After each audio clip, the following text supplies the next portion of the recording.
Hi friend, स्वागत है आप सभी का मेरी यूट्यूब चैनल बोर्ड एग्जाम में। फ्रेंड, आज के इस वीडियो में हम रस छंद अलंकार पढ़ने वाले हैं, जो कि हमारे बहुत ही महत्वपूर्ण हैं। ये हमारे बोर्ड एग्जाम में 6 नंबर के आते हैं। 2 नंबर के रस हो गए, 2 नंबर का अलंकार, 2 नंबर का छंद हो गए। ये हमारे 6 नंबर के आते हैं। तो इस वीडियो में आपको मैं महत्वपूर्ण रस छंद अलंकार बताऊंगी, तो इसलिए इस वीडियो को आप लास्ट तक देखना। उम्मीद है ये वीडियो आपको बहुत ही अच्छे से समझ में आएगी। तो चलो स्टार्ट करते हैं, ज़्यादा टाइम नहीं लेते आपका। महत्वपूर्ण रस क्लास 12th के लिए हमारे बोर्ड एग्जाम में हर बार आते हैं। तो पहला रस है हमारा श्रृंगार रस। ये हमारा श्रृंगार रस भी आता है, बहुत ही महत्वपूर्ण है। तो इसकी परिभाषा, इनका उदाहरण हमें लिखना होता है, जिससे हमें 2 नंबर मिल जाते हैं। रस छंद अलंकार के नंबर हमारे नहीं कटते हैं अगर आप अच्छे से लिखते हैं। तो चलो देखते हैं। श्रृंगार रस का स्थायी भाव रति है। तो स्थायी भाव आप याद कर लेना, जितने भी रस हैं। रति नामक स्थायी भाव विभाव, अनुभाव और संचारी भाव से संयोग से श्रृंगार रस की उत्पत्ति होती। ये हमारी क्या हो गई, ये हमारी परिभाषा हो गई। श्रृंगार रस किसे कहते हैं, यानी विभाव, अनुभव, संचारी भाव के संयोग से श्रृंगार रस की उत्पत्ति होती। ये हमारी इतनी परिभाषा हो गई, और इसका हमें उदाहरण भी लिखना है, उसके भी हमें नंबर मिलते हैं। तो चलो उदाहरण में बताती हूँ। आपको हेडिंग डाल के उदाहरण लिख देना है। मेरे तो गिरिधर गोपाल दूसरो ना होई, जाके सिरमोर मुकुट मेरा पति सोई। ये हमारा श्रृंगार रस का उदाहरण है। इसको आप अच्छे से याद कर लेना, और बोर्ड एग्जाम में आपको इतना कॉपी में लिख देना है। तो आपको, अगर आप इतना लिख देंगे परिभाषा उदाहरण, तो आपको 2 नंबर मिल जाएंगे। इसके बाद हमारे आगे है, नेक्स्ट है हमारा वीर रस। ये भी महत्वपूर्ण रस है।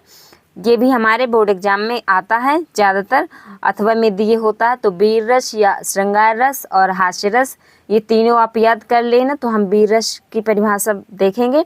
वीर रस का स्थायी भाव उत्साह होता है। जैसे मैंने बताया कि आपको रस के क्या स्थायी भाव आपको याद कर लेना है, उनके स्थायी भाव लिख देंगे। जब किसी काव्य में वीरता का वर्णन होता है, वहाँ वीर रस होता है। यानी वीरता, जहाँ किसी भी काव्य में वीरता का वर्णन होता है, वहाँ वीर रस होता है। ये हमारी परिभाषा हो गई।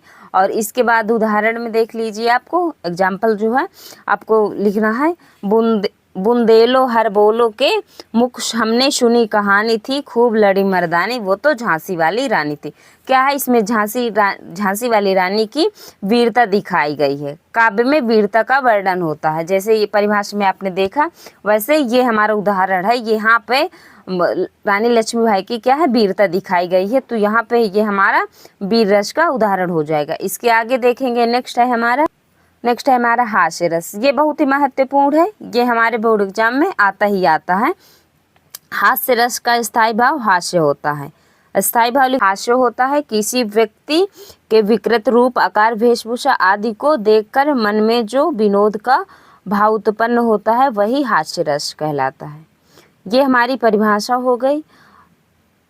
देखेंगे फिर से। किसी व्यक्ति के विकृत रूप, आकार, वेशभूषा आदि को देखकर मन में जो विनोद का भाव उत्पन्न होता है, मतलब कि किसी की वेशभूषा आदि देख के जो हमें हंसी आती है, उसे हम हास्य रस कहते हैं। उदाहरण में देख लीजिए आप।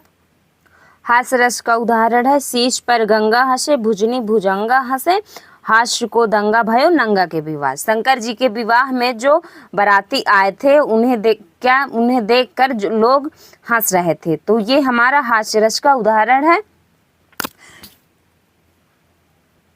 ये हमारा हास्य रस का उदाहरण हो गया। इसके बाद इतना आपको हास्य रस का उदाहरण लिख देना है। बाकी कई सारे उदाहरण हैं जो आप लिख देंगे। आपको जो मतलब ज़्यादा आसान लगे, वही उदाहरण आप लिख दीजिएगा, तो आपको नंबर मिल जाएंगे। इसके बाद हम ये छंद भी हमारे 2 नंबर के आते हैं।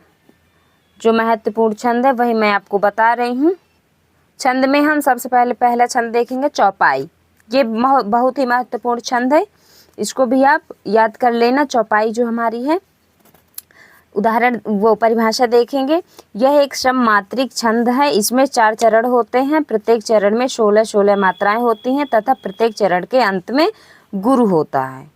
ये हमारा गुरु का चिन्ह है। ये हमारा गुरु का चिन्ह होता है। इतना आपको परिभाषा में लिख देना है। यह एक सममात्रिक छंद है, इसमें 4 चरण होते हैं, 16-16 मात्राएं होती हैं। इतना आपको लिख देना है। उदाहरण में आप देख लीजिए,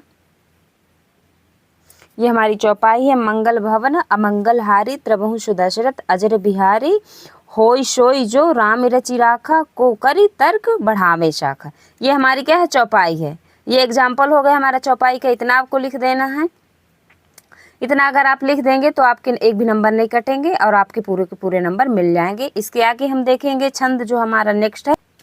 नेक्स्ट छंद है हमारा दोहा। दोहा भी बहुत महत्वपूर्ण छंद है। ये भी हमारे बोर्ड एग्जाम में पूछा जाता है। उदाहरण हम परिभाषा देखेंगे। दोहा अर्ध सममात्रिक छंद है। इसमें 4 चरण होते हैं। पहले व तीसरे चरण में 13-13 तथा दूसरे व चौथे चरण में 11-11 मात्राएं होती हैं। दोहा जो है हमारा, इसका परिभाषा देखेंगे। दोहा अर्ध सममात्रिक छंद है। इसमें 4 चरण होते हैं। पहले व तीसरे चरण में 13-13 तथा दूसरे व चौथे चरण में 11-11 मात्राएं होती हैं। अब ज़्यादातर आप देखेंगे छंद में 4 चरण होते हैं, तो आपको इतना याद रखना है। पहले व तीसरे चरण में 13-13 मात्राएं होती हैं, दूसरे व चौथे चरण में 11-11 मात्राएं। आपको मात्राओं का ज़्यादातर ध्यान रखना है, तो आप इतना लिख देंगे। इसके बाद उदाहरण देखेंगे हम। मेरी भव बाधा हरो राधा नगरी सोई जातन की झाई पर श्याम हरित दुति होई। ये हमारा क्या है, दोहा है। इतना आपको एग्जाम्पल में लिख देना है, तो आपको नंबर मिल जाएंगे। नेक्स्ट हम देखेंगे। नेक्स्ट है हमारा सोरठा। ये बहुत ही महत्वपूर्ण छंद है। ये आपके हर बार बोर्ड एग्जाम में पूछा जाता है, तो आपको इसको और अच्छे से देखना है।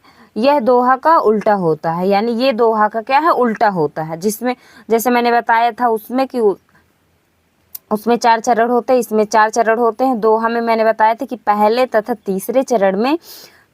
तीसरे चरण में दोहा में 13-13 मात्राएं होती हैं, तो ये उसका उल्टा है। तो आपको इतना याद रखना है। इसमें क्या है, पहले और तीसरे चरण में 11-11 होती हैं, यानी उल्टा है। उसके दूसरे व चौथे चरण में 11-11 थी।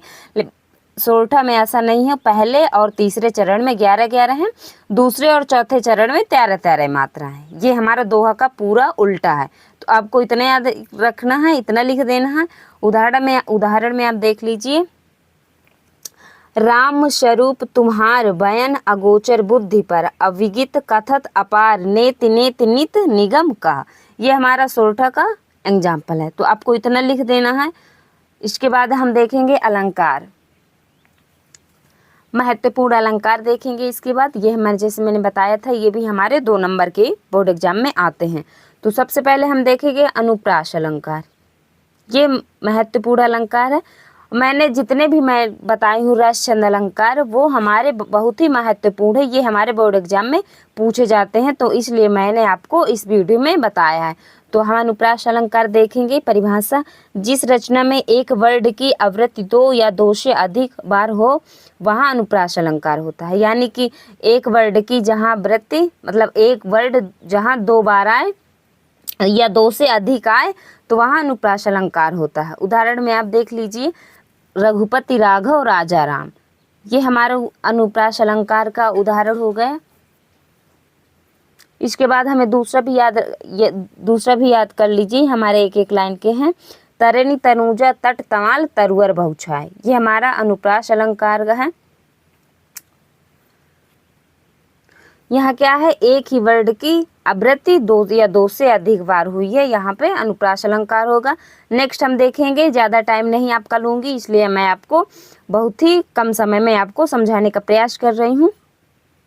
नेक्स्ट है हमारा श्लेष अलंकार। ये हमारा बहुत ही महत्वपूर्ण है, इसको भी हम देख लेंगे। जब एक शब्द एक ही बार प्रयुक्त होता है किंतु उसके 2 या 2 से अधिक बार होने से तब वहाँ क्या है, श्लेष अलंकार होता है।